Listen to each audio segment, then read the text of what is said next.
wisdom, student enrollment. That's what the class of God students enrolling. Supreme wisdom, I study it hard.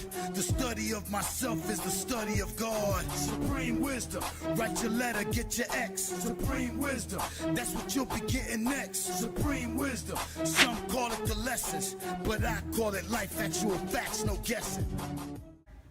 When we're dealing with Judaism. And so, well, going a little too fast. Okay, so here's the thing. So what I'm trying to say is that Moses, who was an Egyptian, right? He, from our teachings, went and civilized the devil. And what did he teach the devil? More than that, he taught him a couple of things. He taught him how to live a respectful life. Right. He taught him how to build a home for himself, and he taught him some of the forgotten technology, right? Right. And these devils is Yakub grafted devils, or the Caucasian white man. So we dealing with white people. So this black man from Egypt went and civilized this white man, who at this point now is in Europe and is living as a savage. And so what I will say is that here, this is some Egyptian architecture versus some Greek architecture, i.e., this is the original man's architecture, and this is the grafted man's architecture. Don't they look a little similar? Mm-hmm. So what I'm saying is, Moses taught Yakub's people how to build a home for himself. Mm-hmm. This style of architecture comes from this. Mm-hmm. Yeah. The Egyptians are way older than the Greeks. But yet somehow the Greeks are for the Western world, which is code for the white man's world. They're the root of civilization. Right. Or at least their civilization. But that's not even their root. That's what they want to claim, because if they dig deep enough, they're going to go back to a black root. But this is an example of Moses teaching Yakub how to build a home for himself. Okay? And then he also taught him some of the forgotten technology. He taught him a knowledge. So not only did he teach him about how to live, right? Yeah. He also taught him how to build. And he also taught him a technology, a system of tricks and lies, right? He taught him a secret teaching that he can use to pull the wool over somebody's eyes and rule their people, right? By keeping them in ignorance while they know the true knowledge, right? So what I have here is, this is the so-called Egyptian pantheon of gods, right? And this is the Greek pantheon of gods. And also this is the Roman in parentheses, but the Greeks are the predecessors to the Romans. So the Romans learned from the Greeks learned from the Egyptians. Yeah. Now this teaching of, the Egyptian gods and deities and stuff is also sometimes called the occultic teachings, or the mystery system, teaching of the mystery systems. So this wasn't a knowledge for the profane when you're dealing with, the knowledge of the gods and the mysteries of the gods and all that type of stuff. During that time in Egypt, this was, for the priests. The priests really were upper class people, and then, they basically kept with all this knowledge, and it was a closed circle. Yeah.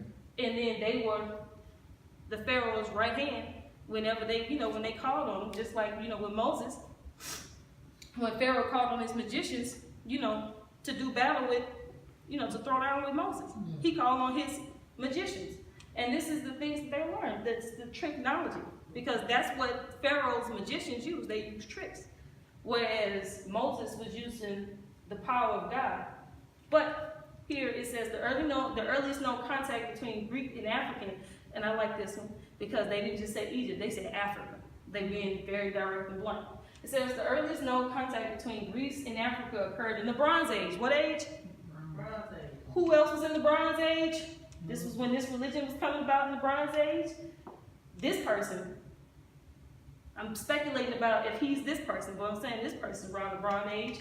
And this was also going on around that same time. But it says the history of Judaism. Oh, wait a minute. Past that. Okay, here we go. It says during the 14th century BCE, when the Minoans began to trade with Egypt, the first narratives mentioning Greek contact with Africa are in the Homeric poems, which date to the 8th century BCE. The Homeric poems contain reflections of Bronze Age civilization. Although the poems themselves are from a later date, the Bronze Age is the time from which our earliest evidence of contact between Greece and Egypt comes. Besides Homer, we have evidence from material culture, art, and inscriptions containing place names. Without contemporary literary or historical narratives, we must piece together the nature of the interactions based primarily on images and objects. Okay, so what they're saying is that the Greeks came in contact with the Egyptians.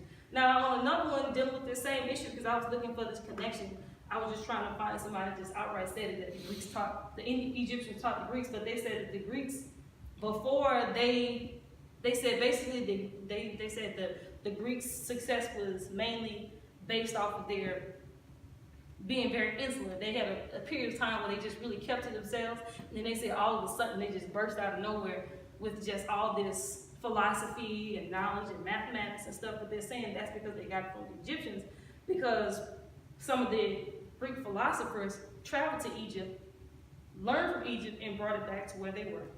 And that's why you see structures like this in Greece. Yes, ma'am? Well, I know that Brother Malik said he read Chancellor Williams' The Structure of Black Civilization. Well, you know, of course, all of the people that they attribute to all the scholarship of this world, That's right. the Western world, were the Greeks who studied in Alexandria, right? That's right. All of the, even the fact that they call Egypt, that's a Greek name. It is. But it was the Ptolemaic era. The Ptolemy and all of those, even like Cleopatra and Caesar. That was after the Romans came. The Romans are after the Greeks. Well, the point is that The Romans are still white folks. well, they're olive. They call them olive skin. They still eat the olive skin today because of where it's located. But No, I was saying the Romans, because the Greeks are before the Romans, but Yeah, the Romans basically took the entire Greek philosophy and just changed the names of everything. Well, what I'm going to say, in the Ptolemaic era, they actually dominated Egypt, and they took over the Greeks. And so they changed the names, so like they do. Adam has the right to change the name. So that's when you get, Alexandria, because that he was part of the Ptolemaic era, and they called Alexandria Egypt. And all of that, they burned the libraries. They took the books that were written, in what we call what the Greeks called hieroglyphs or glyphs. We call them metanetra, and they took it and wrote it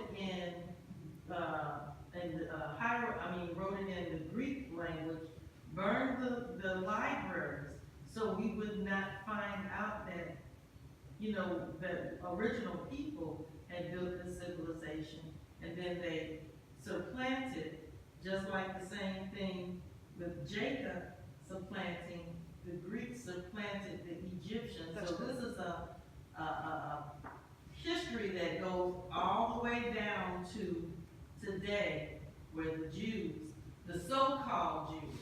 Come on now, you teaching, you mind reading, we hear. Okay. So, now, like she was saying, all the way down to today, there's a pattern, right? There's a pattern. The Greeks stole from the Egyptians. The white people stole from the older black people. And I said, where do we see this today?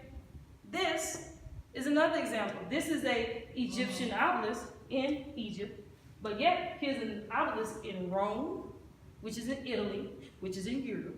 This is another Egyptian-like obelisk, but it's in Greece.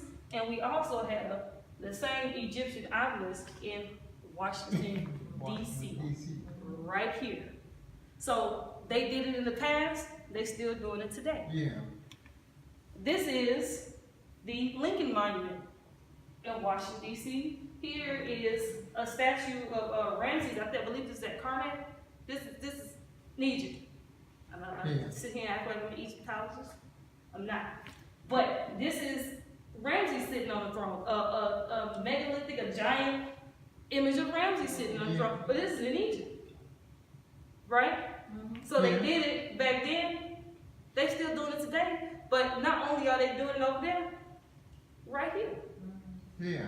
Because what I'm trying to make the connection is that Moses taught some devils the forgotten technology, also building and how to live a respectful life. Yeah.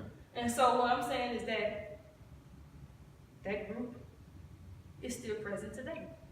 And they're letting it be known who they are by these structures that they're building. They're sending you signs, they're sending you signals who they are, who they're with, and what they come with. They didn't learn this from, just nowhere. No. They learned it from Egypt. And who's in Egypt? Moses. Supreme wisdom, some call it the lessons, but I call it life, actual facts, no guessing.